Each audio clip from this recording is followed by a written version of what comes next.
Hello champions, मैं हूं अनुराग तिवारी और एक बार फिर से आप सभी का स्वागत है एलिमेंटिफाइड केमिस्ट्री के इस यूट्यूब चैनल पर। और आज हम लेकर के आए हैं इलेक्ट्रोकेमिस्ट्री का आगे का पार्ट, क्योंकि इंट्रोडक्शन वीडियो में ही मैंने बता दिया था कि ये चैप्टर दो पार्ट्स में है। पूरा का पूरा चैप्टर दो पार्ट्स में बटा हुआ है, दैट इज इलेक्ट्रोकेमिकल सेल एक पार्ट में पढ़ना है और इलेक्ट्रोलिटिक सेल दूसरे पार्ट में पढ़ना है, और उसी में बैटरीज और उसके साथ साथ कोरोजन भी हम पढ़ने वाले हैं। ओके, तो अभी मैं स्टार्ट कर रहा हूँ इस वीडियो से इलेक्ट्रोकेमिकल सेल। मैंने बताया था कि फर्स्ट जो हमारा टॉपिक होगा वो इलेक्ट्रोकेमिकल सेल होगा। फर्स्ट पार्ट में हम इलेक्ट्रोकेमिकल सेल को पूरा खत्म करेंगे, देन हम आगे बढ़ेंगे इलेक्ट्रोलिटिक सेल जिसमें क्वांटिटेटिव फेज पढ़ेंगे, फैराडेज लॉ और सारी चीज़ें, बैटरीज, देन कोरोजन, और इस चैप्टर को समाप्त करेंगे। ठीक है, तो आज हम स्टार्ट कर रहे हैं इलेक्ट्रोकेमिकल सेल। इलेक्ट्रोकेमिकल सेल, उसके साथ साथ उनके एग्जाम्पल्स, उनमें डैनियल सेल का एग्जाम्पल जो कि एनसीईआरटी में दिया है वो इम्पोर्टेंट भी है आपके लिए। ठीक है, पूछा भी जाता है कई सारे एग्जाम्स में, डैनियल सेल से क्वेश्चंस आते हैं, न्यूमेरिकल्स भी आते हैं। ठीक है, और एक चीज़ मैक्सिमम बच्चे क्या करते हैं, इस चैप्टर को समझने की कोशिश नहीं करते हैं, वो फॉर्मूला बेस्ड चले जाते हैं कि फॉर्मूला से एक दो क्वेश्चन लगा लिया, लग गए तो डायरेक्टली उसी फॉर्मूला का यूज़ करके वो क्वेश्चंस लगाना स्टार्ट करते हैं। तो आपके लिए बता दूं कि क्वेश्चंस एक दो फॉर्मूला से लग जाएंगे, ठीक है, एक दो बन जाएंगे, कोई दिक्कत नहीं होगी। लेकिन जब अच्छे लेवल के क्वेश्चंस आएंगे तो वो बिना कॉन्सेप्ट समझे नहीं बनेंगे, और कॉन्सेप्ट समझना आपके लिए फिजिकल केमिस्ट्री में बहुत ज़रूरी है। ठीक है, तो अभी बस इस वीडियो को लास्ट तक देखिए, समझिए कि क्या क्या चीज़ें हैं। डैनियल सेल क्या है, डैनियल सेल में oxidation half cell, reduction half cell क्या होती है, anode half cell, cathode half cell क्या होती है, उसके साथ साथ इलेक्ट्रोड्स क्या होते हैं, इलेक्ट्रोड पोटेंशियल मैं नेक्स्ट वीडियो में बताऊंगा इलेक्ट्रोड पोटेंशियल क्या होता है, उसके साथ साथ सॉल्ट ब्रिज क्या होता है, सॉल्ट ब्रिज की इंपॉर्टेंस क्या है, फंक्शंस क्या हैं, क्या क्या चीज़ें हैं, वो इस चैप्टर में अभी इस वीडियो में अभी पढ़ने वाले हैं। फिर धीरे धीरे करके नेक्स्ट वीडियो में मैं इलेक्ट्रोड पोटेंशियल बताऊंगा मे बी। ठीक है, और भी सारी चीज़ें हम आपको कवर करके बताते जाएंगे। आपको क्या करना है, बस बने रहना है, और बेसिक नीड्स मैंने जो बताई हैं कि कॉपी पेन लेके बैठिएगा और वाटर बॉटल के साथ बैठिएगा। ओके, तो चलिए स्टार्ट करते हैं, देखते हैं कि आज क्या है खास इस वीडियो में। ओके, तो हो तैयार, करोगे ना बार? चलिए तो स्टार्ट करते हैं। तो इंट्रोडक्शन मैंने बता ही दिया था, व्हाट इज इलेक्ट्रोकेमिस्ट्री, ये हो गया था। अब हम पढ़ने वाले हैं इलेक्ट्रोकेमिकल सेल, और इलेक्ट्रोकेमिकल सेल में ही हम पढ़ेंगे डैनियल सेल। ठीक है, तो ये सारी चीज़ें हमने बता दी थी, इलेक्ट्रोकेमिस्ट्री क्या होती है। प्रीवियस वीडियो अगर नहीं देखा है तो उसमें कई सारी इंपॉर्टेंट चीज़ें हैं। डेस्टिनी मैंने कहा था, डेस्टिनी आपको पता होनी चाहिए, जर्नी स्टार्ट कर रहे हो एक आप, ठीक है, इस चैप्टर की जर्नी। तो चैप्टर की जर्नी का जो डेस्टिनेशन है वो कहाँ है, कितने दूर है, वो सारी चीज़ें मैंने इंट्रोडक्शन वीडियो में बताया है। तो इंट्रोडक्शन वीडियो अगर नहीं देखा है तो ज़रूर जाके देखिए। तो ओके, चलिए तो यहाँ पे आते हैं, क्या है electrochemical cell.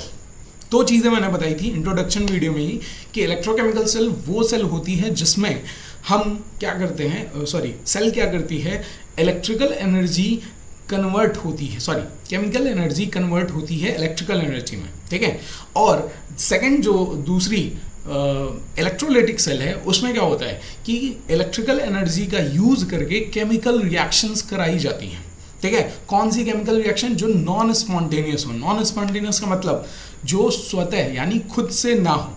While electrochemical cell में क्या होगा, जो खुद से रिएक्शंस हो रही हैं वो रिएक्शंस, ठीक है, क्या करेंगी, केमिकल एनर्जी प्रोड्यूस करेंगी। उसी केमिकल एनर्जी को हम क्या करते हैं, इलेक्ट्रिकल एनर्जी में कन्वर्ट कर लेते हैं।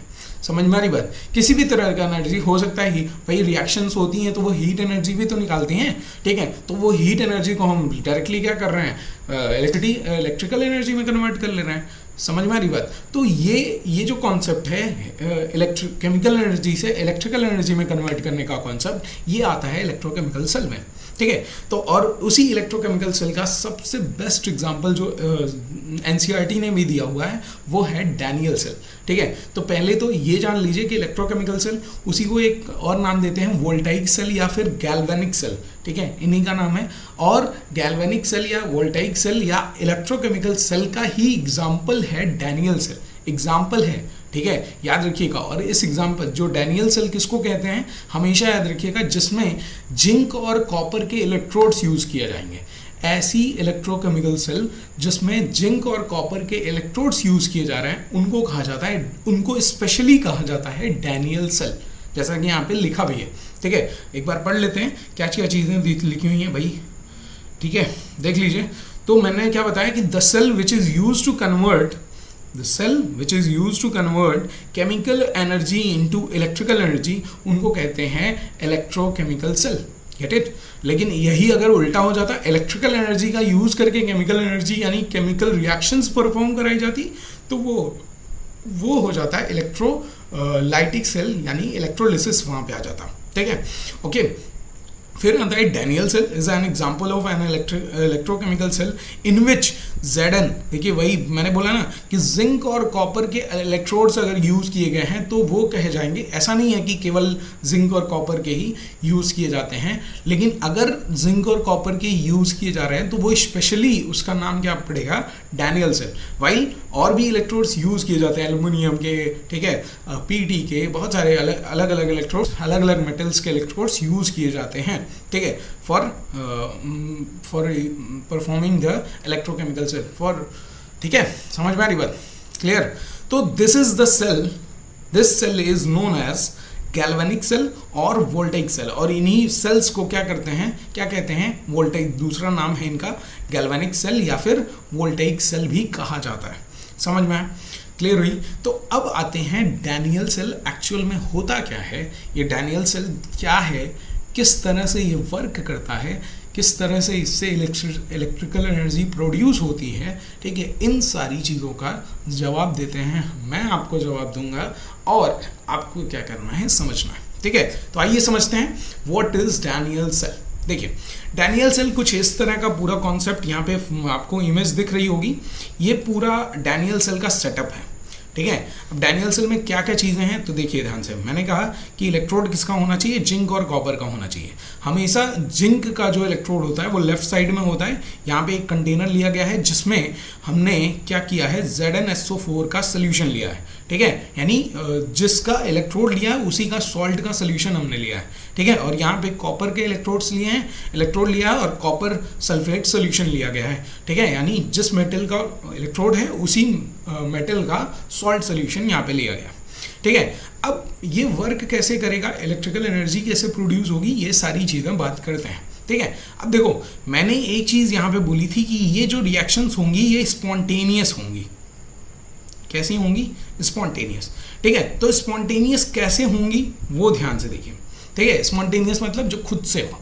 ठीक है, तो अब क्या होगा कि यहाँ पे जैसे ही हम आएंगे तो यहाँ पे आप देखोगे कि ZnSO4 का जब सोल्यूशन बना है, ध्यान से समझिएगा, पूरा डैनियल सेल की वर्किंग बता रहा हूँ कैसे ये प्रोडक्शन करेगा इलेक्ट्रिकल एनर्जी का। तो वही प्रोडक्शन हम देखते हैं। यहाँ पे Zn2+ भाई सोल्यूशन बना है, तो ऑब्वियस सी बात है कि वाटर एक्वा सोल्यूशन होगा, और एक्वा सोल्यूशन लिया है तो जो भी सॉल्ट होते हैं वो जैसे ही वाटर में जाते हैं तो वो अपने आयंस में ब्रेक हो जाते हैं। यानी कि यहाँ पे जो सोल्यूशन में जो हमें मिलेगा वो क्या मिलेगा, Zn2+ के आयंस मिलेंगे और उसके साथ साथ SO4 नेगेटिव के आयंस मिलेंगे इस सोल्यूशन में 2 आयंस मिलेंगे, क्योंकि अभी हाँ ठीक है ZnSO4 को यहाँ पे एक्वा सोल्यूशन बनाया गया। यहाँ पे किसके आयंस मिलेंगे, Cu2+ के आयंस मिलेंगे और SO4 नेगेटिव के आयंस मिलेंगे कि नहीं। ठीक है, मिलेंगे, इन दोनों के आयंस मिल रहे हैं। अब क्या होगा कि जैसे ही आपने ये क्या किया, डिप किया, इलेक्ट्रोड डिप किया, जिंक का इधर और कॉपर का इधर, और उसके साथ साथ हमने क्या कर दिया है, इसको एक वायर से कनेक्ट कर दिया। बीच में यहाँ पे वोल्टमीटर लगा है। अमीटर बहुत जगह आपने देखा होगा गैल्वेनोमीटर लगा रहता है। ठीक है, यहाँ पे वोल्टमीटर लगा है, कुछ भी लगा सकते हैं। ठीक है, बस हमको चेक करना है कि रीडिंग आ रही है कि नहीं आ रही है, इलेक्ट्रिसिटी प्रोड्यूस हो रही है कि नहीं हो रही है। ठीक है, तो इससे बहुत ज़्यादा मतलब नहीं रखना है आपको। ठीक है, अब देखिए, अब जिंक क्या करेगा, जिंक जैसे ही अपने आयंस को देखेगा, तो जिंक एक मेटल है और मेटल्स जितने भी होते हैं, ठीक है, जिनकी मेटेलिक करेक्टर या रिएक्टिविटी जिनकी ज़्यादा होती है, ठीक है, मेटेलिक करेक्टर जिनका ज़्यादा होता है, वो हमेशा चाहते हैं कि वो ऑक्सीडाइज हो जाए। क्या हो जाए, ऑक्सीडाइज हो जाए। ठीक है। ऑक्सीडाइज होने के लिए वो क्या करेंगे भाई, ऑक्सीडेशन, ठीक है। ऑक्सीडेशन क्या होता है, तो सिंपली अगर आयंस के टर्म में पढ़ें, वैसे तो आपने ऑक्सीजन और हाइड्रोजन के टर्म्स में पढ़ा है, लेकिन अगर इलेक्ट्रॉन के टर्म में पढ़ें तो ऑक्सीडेशन का मतलब होता है रिमूवल ऑफ, ऑक्सीडेशन मीन्स होता है removal of electron, removal of, ठीक है, इलेक्ट्रॉन। तो यहाँ पे क्या करेगा, जिंक क्या करना चाहेगा कि यहाँ से इलेक्ट्रोड से निकल के वो सोल्यूशन में जाना चाहेगा, और सोल्यूशन में जब जाएगा तो क्या होगा भाई, यहाँ Zn2+ आएंगे। Zn क्या कर रहा है, Zn2+ में कन्वर्ट हो रहा है बाई रिलीजिंग 2 इलेक्ट्रॉन्स, ठीक है, बाई डोनेटिंग 2 इलेक्ट्रॉन्स, ठीक। कैसे, देखिए यहाँ पे Zn अपने सॉलिड फॉर्म में था, लेकिन क्योंकि वो ऑक्सीडाइज होना चाहता है, तो क्यों ऑक्सीडाइज होना चाहता है, क्योंकि मेटल है, और उसके साथ साथ उसका भाई यहाँ पे मिल रहा है। किसका भाई, भाई Zn2+ का, Zn का भाई Zn2+ के फॉर्म में यहाँ पे प्रेजेंट है ना सोल्यूशन में, ठीक है। तो ये भी क्या करेंगे, ये भी अपने भाई के पास जाना चाहेंगे, Zn2+ के पास, और Zn2+ के पास जाने के लिए क्या करना पड़ेगा उनको, Zn2+ में कन्वर्ट होना पड़ेगा, और Zn2+ में कन्वर्ट होने के लिए जिंक को क्या करना पड़ेगा, 2 इलेक्ट्रॉन्स डोनेट करने पड़ेंगे, ठीक है। तो जब 2 इलेक्ट्रॉन्स यहाँ पे डोनेट हो रहे हैं, तो ये कन्वर्ट किस में हो जा रहा है, ये कन्वर्ट हो जा रहा है Zn2+ में। किस में कन्वर्ट हो जा रहा है, Zn2+ में कन्वर्ट हो जा रहा है। समझ में आ रही बात, ठीक है। यानी यहाँ पे टोटल रिएक्शन जो स्पॉन्टेनियस रिएक्शन होगी, भाई कुछ किया नहीं गया है, कोई एनर्जी नहीं दी गई है, डायरेक्टली ये केवल और केवल ऑक्सीडेशन, इसके ऑक्सीडेशन पोटेंशियल की, ऑक्सीडाइज होने की जो इसकी प्रवृत्ति है, ठीक है, बिहेवियर है, मेटालिक करेक्टर है, उसकी वजह से ये खुद ब खुद क्या कर रहा है, Zn से Zn2+ में जा रहा है, और Zn2+ में जब जाएगा तो इस इलेक्ट्रोड पे 2 इलेक्ट्रॉन छोड़ के जाएगा। भाई ऐसे ही बहुत सारे, एक ही Zn तो जा नहीं रहा होगा, बहुत सारे Zn जा रहे होंगे, तो बहुत सारे 2 इलेक्ट्रॉन्स यहाँ पे क्या हो रहे होंगे, ये छोड़ के जा रहे होंगे। अब यही 2 इलेक्ट्रॉन्स जो यहाँ पे बचे हैं, यही यहाँ से क्या करेंगे, मूव करते हुए किधर जाएंगे, इधर की तरफ आएंगे, ठीक है। और इधर जब आएंगे तो इधर कौन बैठा है, इस इलेक्ट्रोड पे आएंगे, इधर आए तो इधर कौन बैठा है, इधर बैठा है इस सोल्यूशन में Cu2+, और Cu आप जानते हो कॉपर रिडक्शन करना जानता है, ठीक है। रिएक्टिविटी सीरीज आपने 10th क्लास में पढ़ी थी, तो रिएक्टिविटी सीरीज में बहुत नीचे आता है, हाइड्रोजन के जस्ट नीचे आता है कि नहीं, ठीक है। तो कॉपर चाहता है रिडक्शन, और भाई उसको इलेक्ट्रॉन भी दिख गया तो ये तुरंत चाहेगा। रिडक्शन का मतलब एडिशन ऑफ इलेक्ट्रॉन, ठीक है। रिडक्शन का मतलब क्या होता है कि एडिशन ऑफ इलेक्ट्रॉन, यानी इलेक्ट्रॉन को ऐड करना, ये होता है रिडक्शन, ठीक है। तो भाई ये भी चाहेंगे कि हम किसी भी तरह क्या कर लें, इलेक्ट्रॉन को ले लें, और इलेक्ट्रॉन यहाँ पे उनको मिल गया। पहले तो इलेक्ट्रॉन मिल नहीं रहा था, लेकिन अब क्या हुआ कि जिंक ने जैसे इलेक्ट्रॉन दिए, ये इलेक्ट्रॉन मूव करते हुए इधर आएंगे, और ये 2 इलेक्ट्रॉन्स एक्सेप्ट करके कॉपर क्या करेगा, कॉपर इन दोनों इलेक्ट्रॉन्स को, जो सोल्यूशन में Cr2+ है, ये Cr2+ 2 इलेक्ट्रॉन्स को एक्सेप्ट करेगा, और एक्सेप्ट करके कॉपर सॉलिड स्टेट में क्या होने लगेगा, यहीं पे इसी इलेक्ट्रोड पे ऐसे डिपॉजिट होने लगेगा। क्या होने लगेगा, डिपॉजिट होने लगेगा, ठीक है।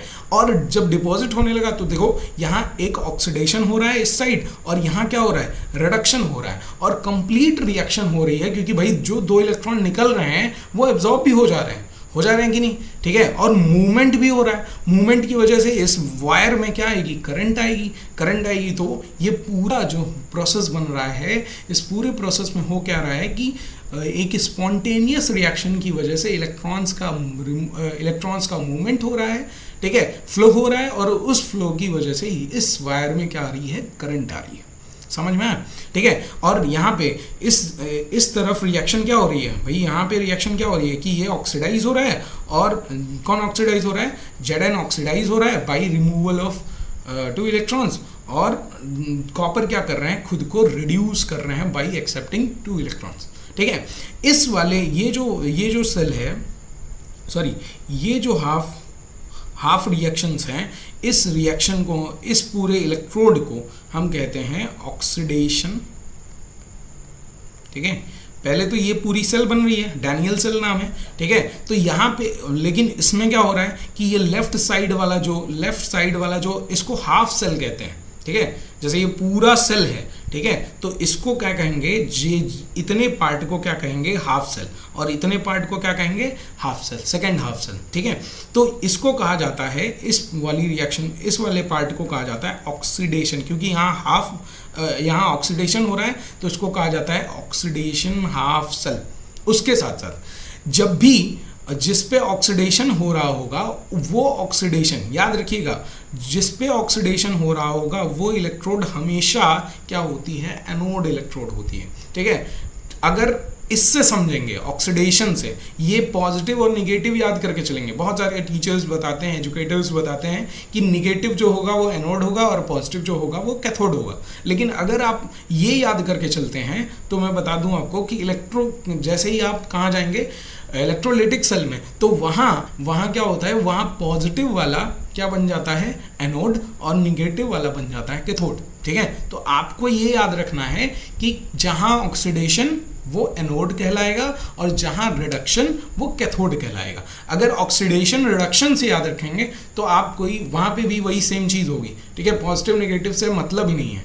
रिडक्शन जहाँ होगा वो एनोड होगी, वो उस इलेक्ट्रोड को एनोड कहेंगे, और जिस इलेक्ट्रोड पे ऑक्सीडेशन हो रहा है उसको कैथोड कहेंगे। सिंपल, समझ में आ गया, ठीक है। तो ये हाफ सेल क्या कहलाती है, ऑक्सीडेशन हाफ सेल। उसके साथ साथ क्योंकि यहाँ पे ये जो इलेक्ट्रोड है, ठीक है, ये पूरी रिएक्शन जो हो रही है वो एनोड पे हो रही है, इसलिए इसको एनोड हाफ सेल भी कहा जाता है।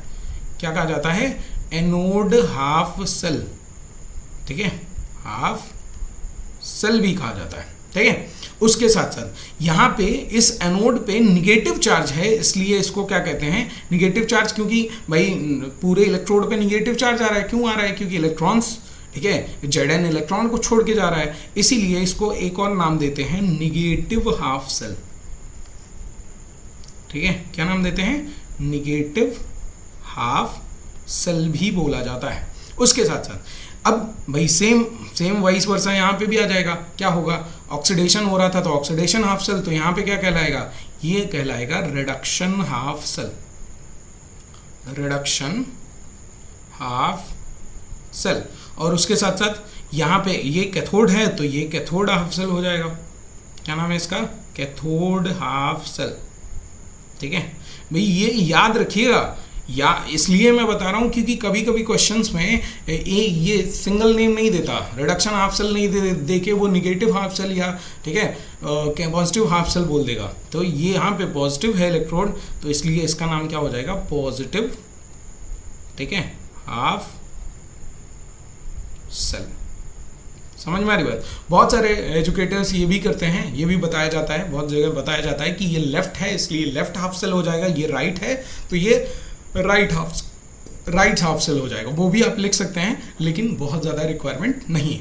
तो आपने क्या देखा कि यहाँ पे स्पॉन्टेनियस रिएक्शन हो रही थी, और स्पॉन्टेनियस रिएक्शन में क्या हो रहा था कि Zn2+ में कन्वर्ट हो रहा है, और Cu2+ से Cu में कन्वर्ट हो रहा है, और यहाँ डिपॉजिट हो रहा है। तो अगर Zn2+ में कन्वर्ट होके यहाँ पे सोल्यूशन में आ जा रहा है तो धीरे धीरे क्या होने लगेगा, ये इलेक्ट्रोड पतली होने लगेगी भाई। Zn जो मेटल था, जो मेटल है इलेक्ट्रोड जिससे बना है, वो मेटल तो चले जा रहा है, सोल्यूशन में डिसॉल्व हो जा रहा है। जब डिसॉल्व हो जा रहा है तो ऑब्वियस सी बात है कि वो इलेक्ट्रोड क्या होने लगेगी, पतली होने लगेगी। वाइल यहाँ पे क्या होगा कि ये यहाँ पे तो कॉपर डिपॉजिट हो रहा है भाई, accepting the electron, solid state में जा रहा है भाई। देखिए Cu2+ था तो ये एक्वस स्टेट में है, 2 इलेक्ट्रॉन को एक्सेप्ट किया और कॉपर सॉलिड स्टेट में आ गया। सॉलिड स्टेट में आया तो यहाँ नहीं जाएगा ना, यहीं डिपॉजिट हो जाएगा, क्योंकि इलेक्ट्रोड से ही तो इलेक्ट्रॉन ले रहा है, ठीक है, इसलिए वो डिपोजिशन हो जाता है। तो यहाँ पे ये क्या करने लगेगा, इलेक्ट्रॉन धीरे धीरे थिक होने लगेगा। समझ में आ रही बात, समझ में आया। ये सारी चीज़ें प्रोसेस चलेंगी और लगातार इलेक्ट्रॉन्स क्या कर रहे हैं, मूवमेंट करते रहेंगे, और मूवमेंट करते रहेंगे तो इलेक्ट्रिसिटी प्रोड्यूस होती रहेगी। लेकिन यहाँ पे आ जाती है प्रॉब्लम। क्या प्रॉब्लम आती है, प्रॉब्लम आती है कि जैसे जैसे देखिए, जैसे जैसे भाई यहाँ पे 2 चीज़ें थी, Zn2+ था और SO4 2 नेगेटिव था। 2 इलेक्ट्रॉन 2 तरह के आयंस थे यहाँ पे प्रोड्यूस, ठीक है, प्रेजेंट थे।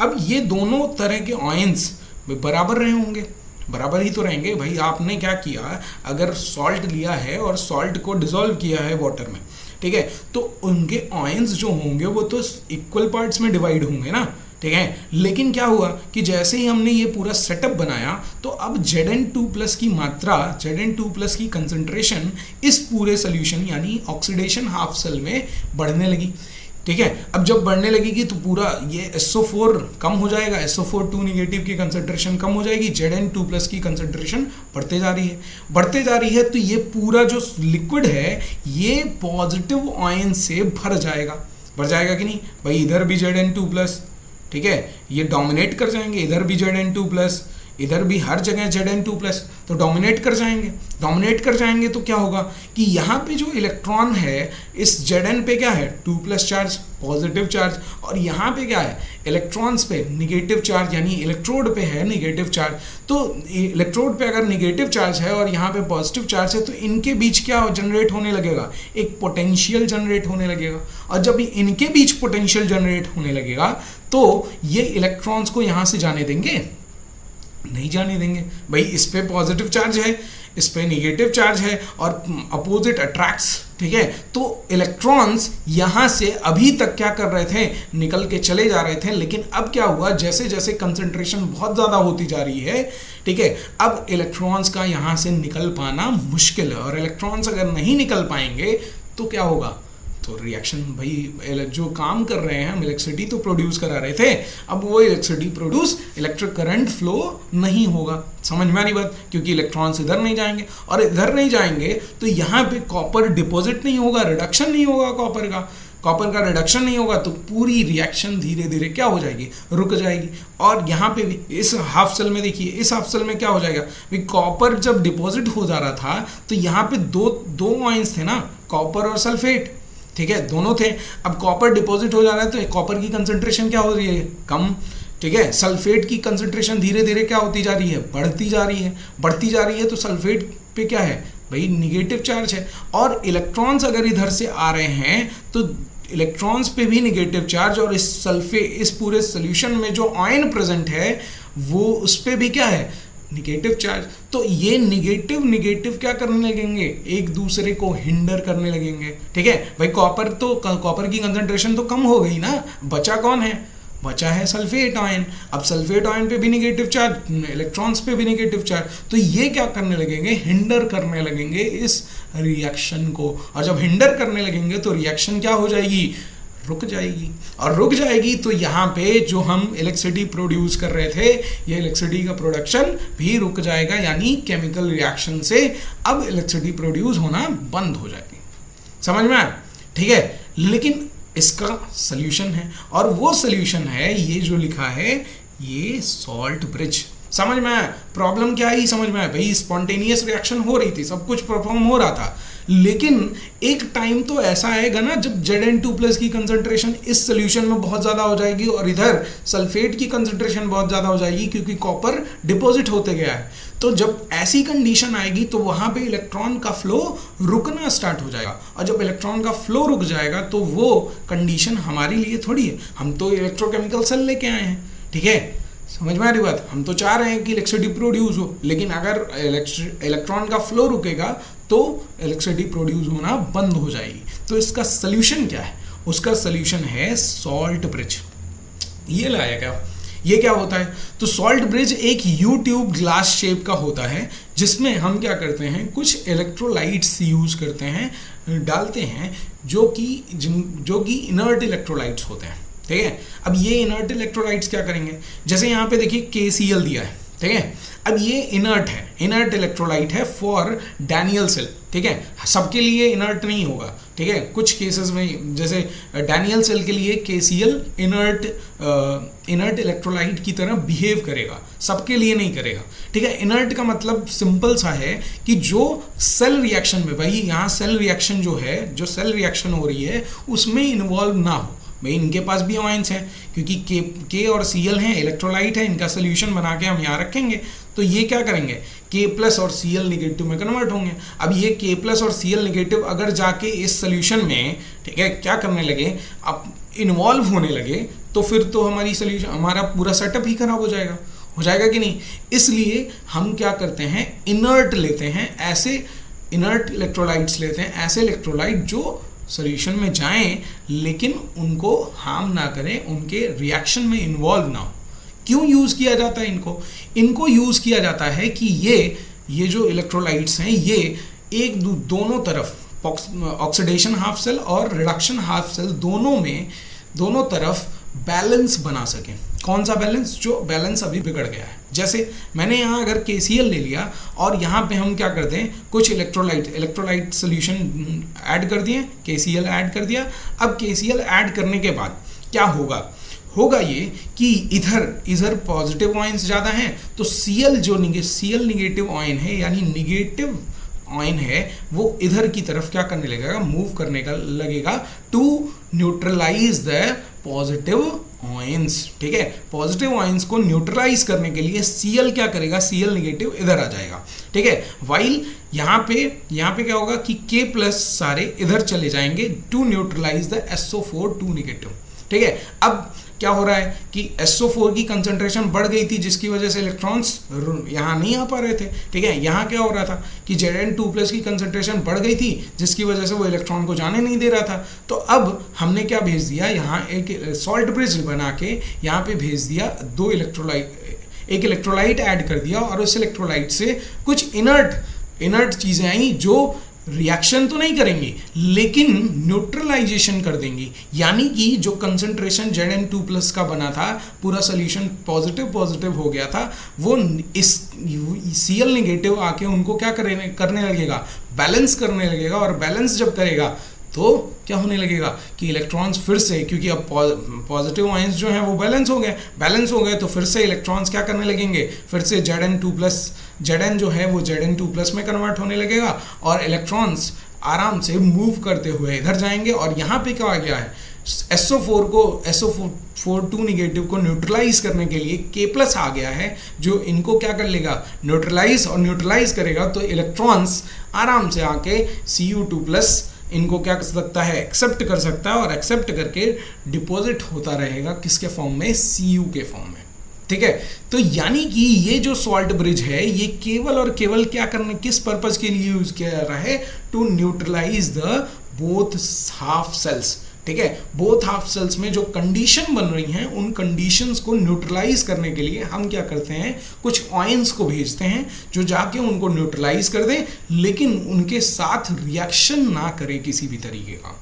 ठीक है, समझ में आया, क्लियर हुई? ये चीज़ है सॉल्ट ब्रिज, और इसी सॉल्ट ब्रिज का सबसे मेन फंक्शन बहुत सारे एग्जाम्स में, आपको बोर्ड एग्जाम्स में तो मिलेगा ही मिलेगा। ठीक है, कि फंक्शंस ऑफ सॉल्ट ब्रिज लिखिए, बताइए क्या होता है फंक्शन।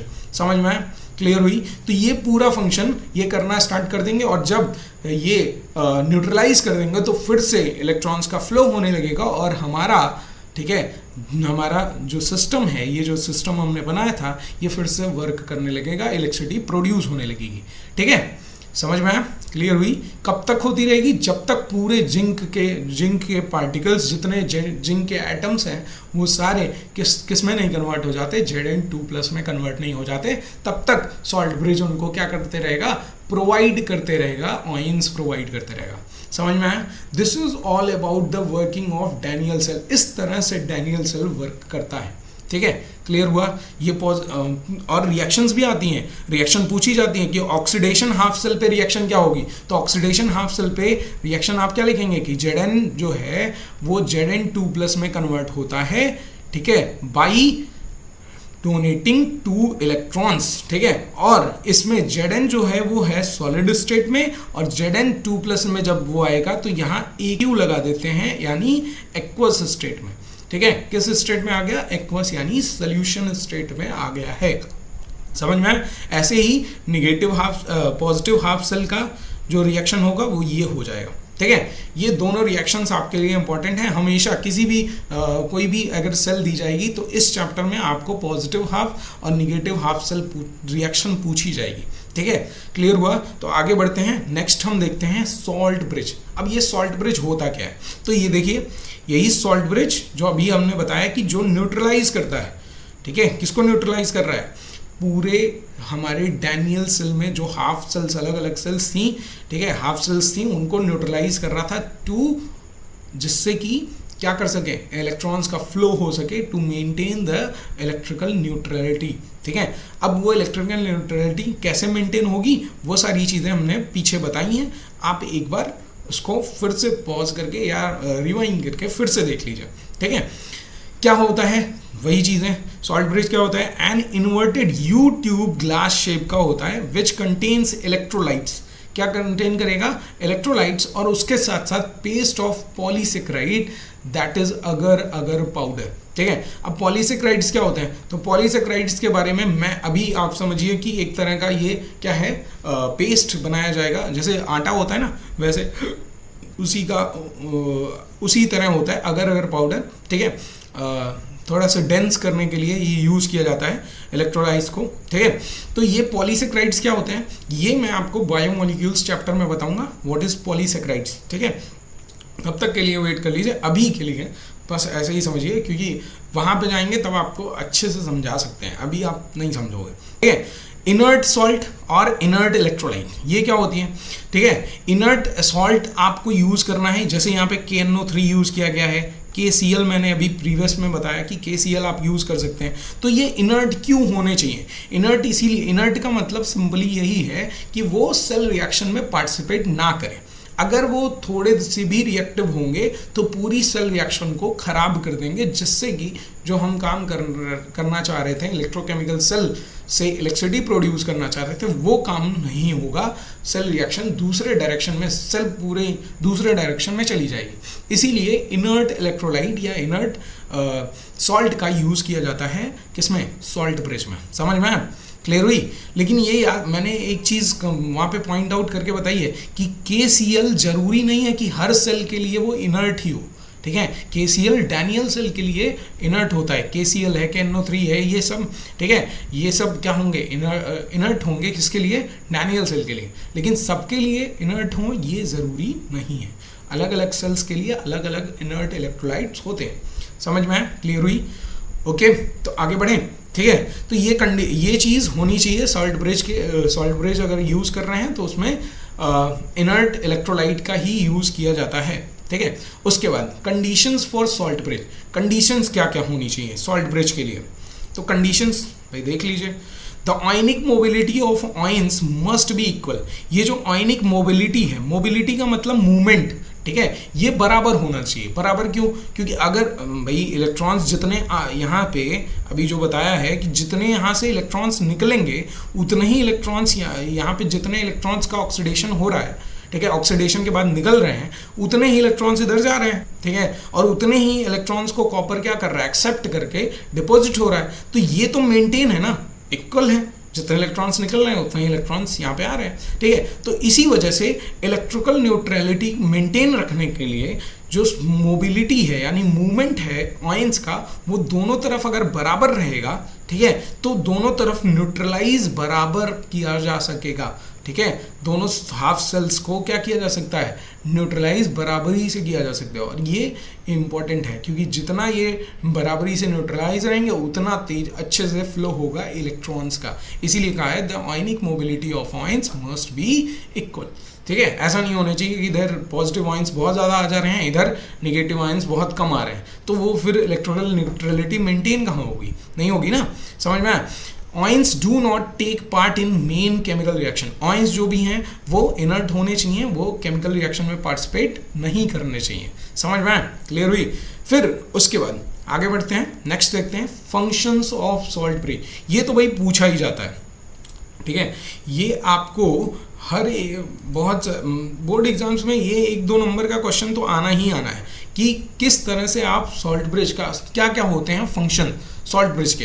तो सॉल्ट ब्रिज का पहला फंक्शन इलेक्ट्रिकल न्यूट्रलिटी को मेंटेन करना, ठीक है, क्योंकि यही मेंटेन करोगे तभी इलेक्ट्रॉन का फ्लो होगा, तभी इलेक्ट्रोकेमिकल सेल यानी डैनियल सेल, ठीक है, वो वर्क करेगी, ठीक है, जो आप करना चाहते हो। उसके साथ साथ ये लिक्विड जंक्शन पोटेंशियल को क्या करता है, रिमूव करता है। लिक्विड जंक्शन पोटेंशियल मतलब मान लीजिए एक कंटेनर लिया है और उस कंटेनर में ही सेम सोल्यूशन में ही हमने क्या कर दिया, ठीक है, इलेक्ट्रोड लिया यहाँ पे, ठीक है, 2 इलेक्ट्रोड लिए हैं और हमने यहाँ पे इसको वायर से कनेक्ट कर दिया, ठीक है, वोल्ट मीटर या मीटर जो भी लगाना है, ठीक है, लगा के, और उसके बाद हमने यहाँ पे सोल्यूशन फिल कर दिया, ठीक है, 2 अलग अलग लिक्विड्स यहाँ पे फिल कर दिए हैं। अब एक तरफ यहाँ पे एक सोल्यूशन फिल कर दिया, कोई भी एक सोल्यूशन, ठीक है, एक ही सोल्यूशन, ठीक है। अब ये सोल्यूशन जो फिल किए हैं, अब क्या कर रहा है ये कि यहाँ पे ये Zn का है, ठीक है, और ये कॉपर का है, ठीक है। अब क्या होगा, ये ऑक्सीडाइज होगा,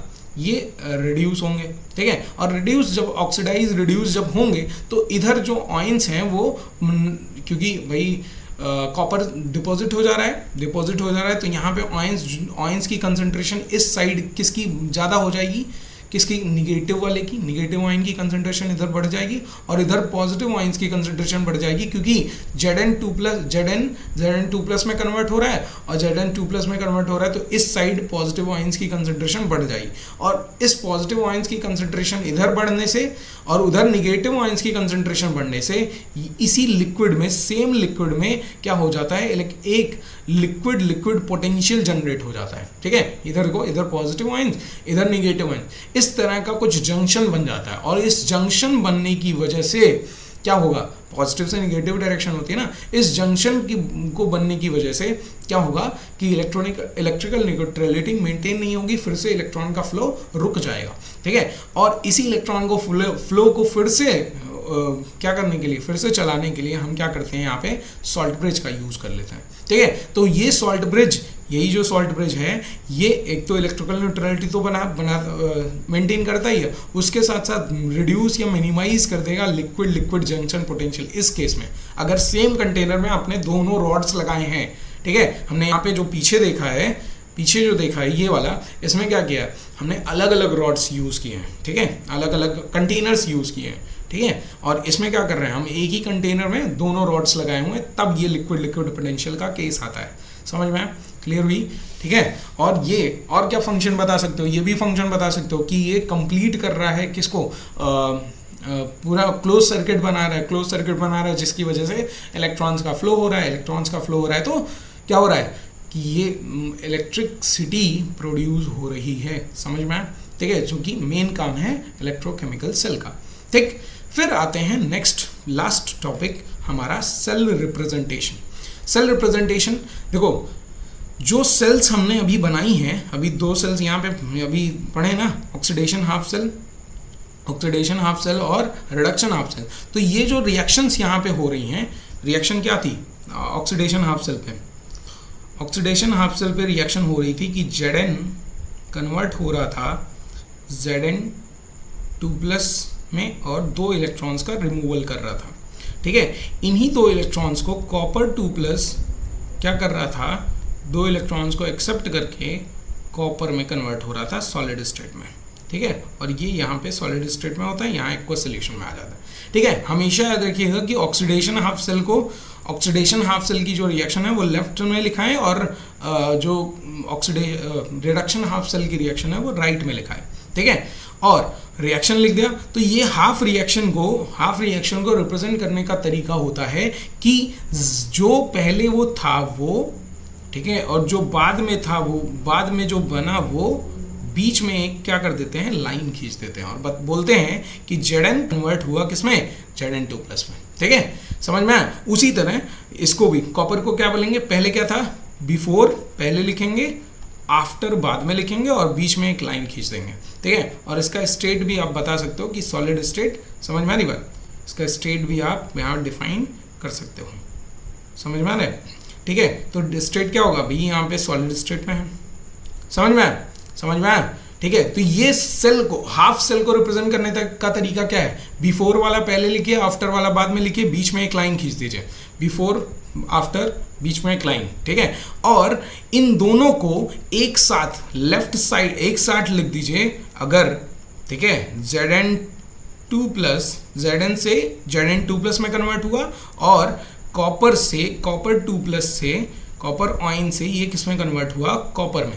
और बीच में ये दोनों हाफ सेल्स को रिप्रेजेंट करने का तरीका मैंने बताया, इन दोनों हाफ सेल्स को एक साथ लिखने के बाद बीच में अगर 2 लाइंस हम इस तरह से क्लिक कर दें, खींच दें, तो ये रिप्रेजेंटेशन होता है किसका, पूरे सेल रिएक्शन का, ठीक है। ये हाफ सेल का था, ये हाफ सेल रिप्रेजेंटेशन था, ठीक है, हाफ सेल रिएक्शन यानी Zn से Zn2+, ये हाफ सेल था, ठीक है, ये कौन सा हाफ सेल था, ये रिडक्शन वाला, ठीक है, और ये ऑक्सीडेशन वाला, समझ रहे हैं, ठीक है।